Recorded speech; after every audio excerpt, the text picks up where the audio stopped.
भगवत मार्ग से विमुख चल रहे पापी जन, दुष्ट जन, प्रपंची जन, इनकी बातें सुनना, इनसे बातें करना, इनसे गोष्ठी करना बंद कर दो, नहीं तो नरकगामी हो जाओगे।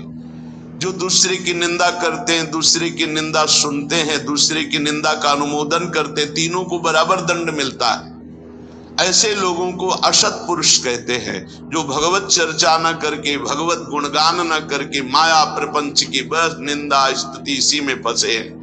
ऐसे लोगों का संग न करे। ऐसे लोगों के कान में शब्द नहीं पड़ने चाहिए, अंगुली डाल लेना चाहिए। श्रवण मूंद न त चले पर आई, कान में अंगुली डाल के वहां से हट जाना चाहिए। शून्य मशताम गोष्ठी सुशक्तम।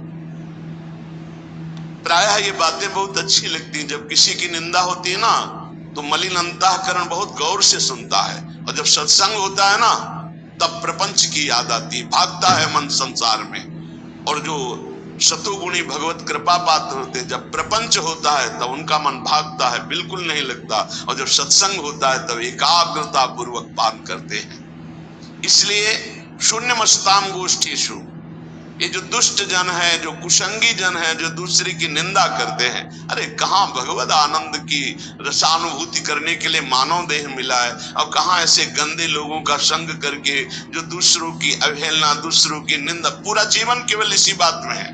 सत्मार्ग ग्रहण करो, सच्चाई से चलो, नाम जप करो, विश्व में अपने आप तुम्हारी कीर्ति हो जाएगी।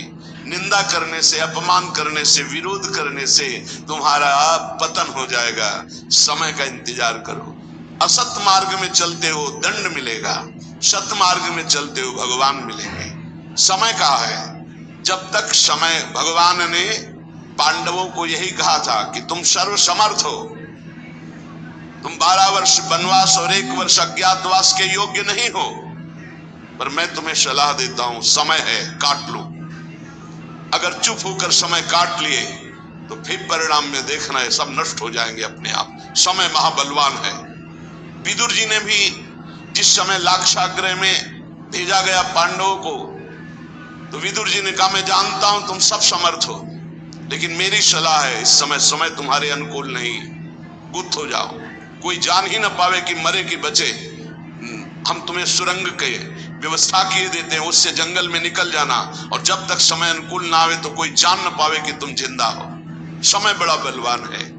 ये असत आचरण करने वाले, पापाचरण करने वाले, ये सदैव पतन को प्राप्त होते हैं, पर इनको समय का ज्ञान नहीं है।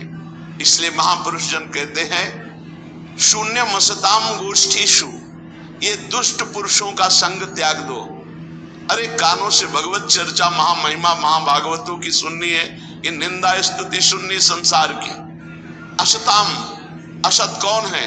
जो भगवत वार्ता विहीन, जो भक्त महिमा विहीन, केवल संसार की, प्रपंच की बातें करते रहते हैं। उनको किसी से मतलब नहीं, उनको भगवान से बिल्कुल मतलब नहीं। उनको मतलब है अपनी ख्याति से, अपने भोग वासनाओं की पूर्ति से, अपनी वाहवाही से। ऐसे असत पुरुषों के संग का त्याग कर दे। और अशक्तम, कभी काम, क्रोध और अहंकार की वशीभूत ना हो जाए। ऐसा कभी दोष ना आने पावे कि आप काम से उन्मत्त हो गए, क्रोध से उन्मत्त हो गए, अहंकार से उन्मत्त हो गए, तो फिर ये बलात् आपको नष्ट कर देगा, बलपूर्वक। काम क्रोधो मदादि भी प्रतिपदम निष्प्रियमाणम बलात्, ये तुम्हारा अप्रिय कर देंगे।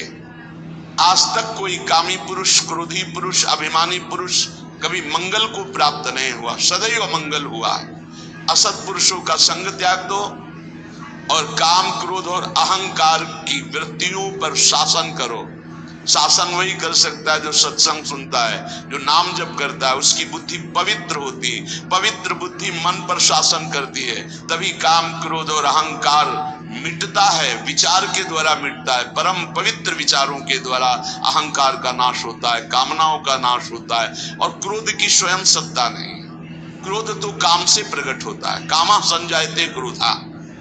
अगर हमारी कामनाएं भगवत मार्ग के अनुकूल हो तो कभी क्रोध आएगा ही नहीं। जब देह भाव की कामनाएं होती तभी क्रोध आता है, जब प्रतिकूलता होती तभी क्रोध आता है।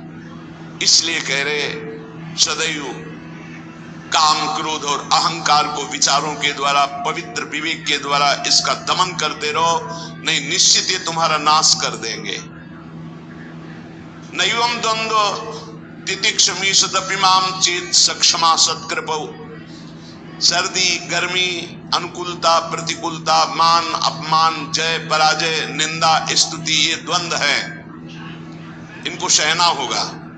यदि आपको अध्यात्म की ऊंचाई पर चढ़ना है तो इनको सहना होगा। भगवान की कृपा से ये भक्तों को मिलते हैं। संसारी पुरुष तो इसी में पिस जाता है, द्वंद्वों में। ये द्वंद्व की चक्की है, चलती चक्की देख के दियो कबीरा रोए, दो पाटन के बीच में साबित रहा न कोई। ये लाभ हानि, जय पराजय, दुख सुख, मान अपमान, निंदा स्तुति, ये ऐसे माया के पाठ हैं दो, इसमें सब पिसते रहते हैं। तो बोले बचा कौन? तो चलती चक्की देख के दिया कमाल ठठाए और रहा सहारे कील के।